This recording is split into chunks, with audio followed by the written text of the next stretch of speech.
गुरुर्विष्णु गुरुर्देव महेश्वरा गुरुर्साक्षात् परब्रह्म तस्मै श्री गुरुवे नमः। अखण्डमण्डलाकारं व्याप्तं येन चराचरं तत्पदं दर्शितं येन तस्मै श्री गुरुवे नमः। कृष्णाय वासुदेवाय हरे परमात्मने प्रणतक्लेशनाशाय गोविन्दाय नमो नमः। आप सभी के हृदय में विराजमान उस परात्पर पर ब्रह्म को मैं प्रणाम करता हूं और मेरा प्रणाम स्वीकार करें। जीवन में हमको ऐसा लगता है कभी कभी कि हम भी शापित हैं, क्योंकि एक सम्राट, एक राजा के विषय में सुना जाता है। सिसिफस नाम था राजा का। सिसिफस राजा ने अपने जीवन में अनेकों प्रकार की हत्याएं की, अनेकों बालकों की, अनेकों जीवों की, और उन सबकी हत्या, उन सबको मरण करने के बाद भी उस राजा को शांति नहीं मिली और उसे एक श्राप लगा, और बड़ा अजीब सा श्राप था। और श्राप ये था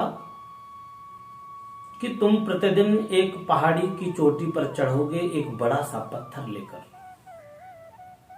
और उस पत्थर को जैसे ही आप चोटी के ऊपर लेकर पहुंच रहे होगे, उससे पहले वो पत्थर, जो शिला जो है, वो सरक कर नीचे आ जाएगी और फिर तुम्हें उठाकर उसे ऊपर ले जाना होगा।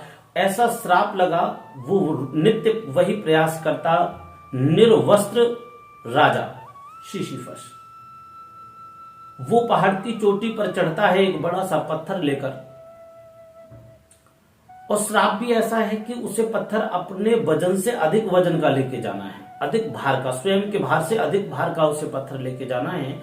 वो उस भार को उठाता है, अपने भुजाओं के बल से उसे उठाता है, उसे अपनी पीठ पर, उसे अपनी छाती से भर लेता है अंक में, और लेके बार बार ऊपर चढ़ता है। लेकिन जैसे ही वो चोटी पर पहुंचने वाला होता है कि वो पत्थर नीचे सरक आता है, वह भी उसके साथ नीचे आ जाता है।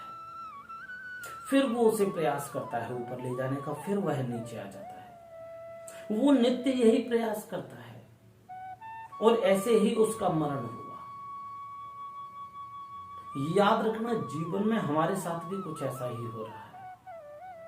हम नित्य बेहतर करने का प्रयास करते हैं, एक ऊंचाई तक पहुंचते हैं, ऊंचाई तक पहुंच भी चुके होते हैं, लेकिन फिर कुछ ऐसा हम कर बैठते हैं कि अपने ही कर्मों की वजह से हम नीचे सरक आते हैं।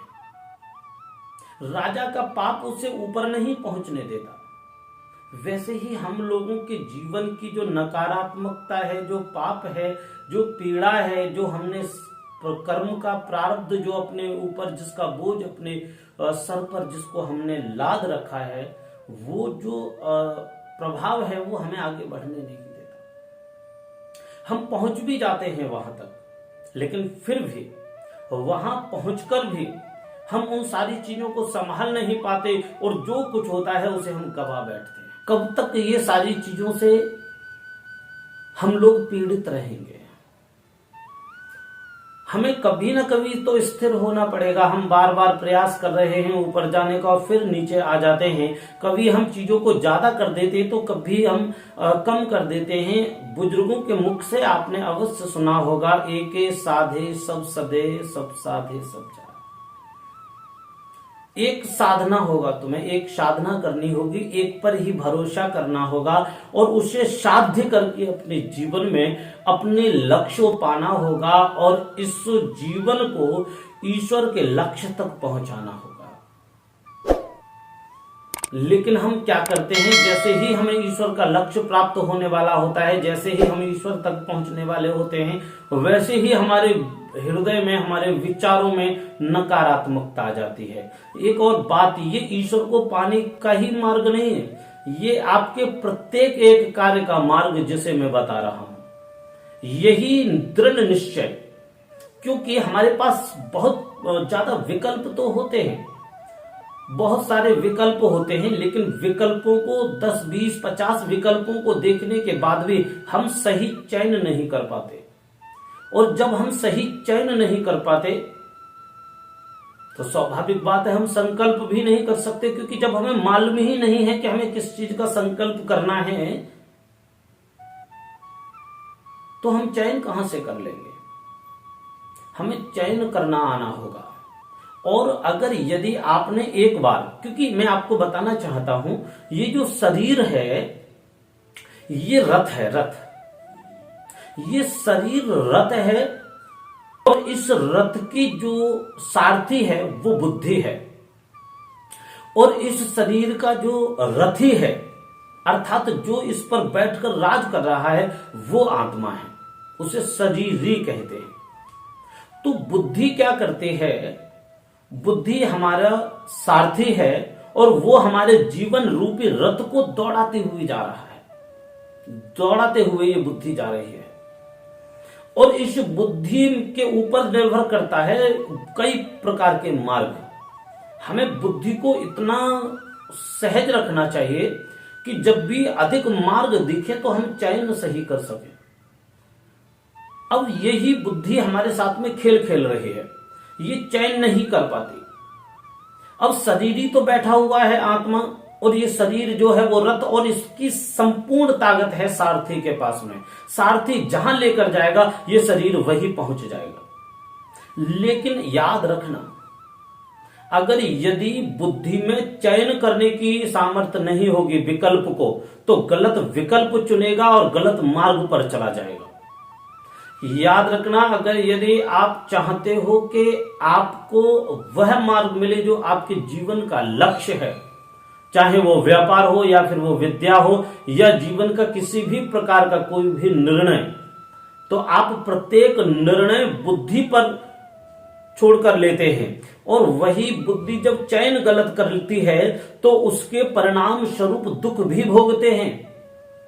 तो क्यों ना एक ही बार में चयन सही किया जाए, क्यों ना अपने मार्ग को सही चयन किया जाए, क्यों ना अपनी बुद्धि रूपी सारथी को संयम के कोड़े लगाकर, संयम की ताड़ना देकर, क्यों ना उसे सही मार्ग पर विचार करने की सामर्थ्य दी जाए। लेकिन अब इतना तो हम सोच नहीं पाते। अनेकों अनेक भाव नकारात्मक पैदा हो जाते हैं, चीजें बहुत सारी नकारात्मक हो जाती हैं, और एक ही बात सोचते रहते हैं, हमें क्या करना चाहिए, हमें क्या करना चाहिए। और बुद्धि का सही प्रयोग ना करके कभी कभी हम भटकते ही रहते हैं, भटकते ही रहते हैं। लेकिन ये बुद्धि रूपी सारथी जो है हंसता है तुम पर हंसता है। मैं जहां लेके चला जाता हूं वहीं चला जाता है। लेकिन इसे सबसे बड़ी शक्ति मनुष्य को दी गई है, संयम की शक्ति। और संयम नहीं होगा तब तक हम सिसिफस बने रहेंगे। जब तक हम संयम नहीं होगा हम कोई ना कोई कर्म करते रहेंगे। जब तक हम पे संयम नहीं होगा, ये जो सारथी है ये हमें कहीं भी ले जाकर खड़ा कर देगा। तो बुद्धि रूपी सारथी पर संयम की लगाम कसिए और इसे अपने संयम में लाइए, क्योंकि ये आपको मार्ग से पथ भ्रष्ट करता रहता है। इसे जो सुनिए वो भी सही सुनिएगा, इससे जो देखिएगा वो भी सही देखिएगा, जो मुख से उच्चारण करिए वो भी सही करिएगा।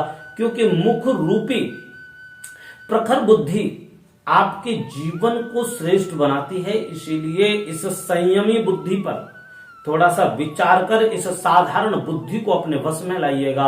और हां, याद रखना, एक बार अगर यदि आप उच्च स्तर, ईश्वरीय स्तर पर पहुंच गए तो आपको इन सब चीजों की आवश्यकता नहीं पड़ेगी और आप इन सभी के प्रभाव से छूटकर मुक्त हो जाएंगे।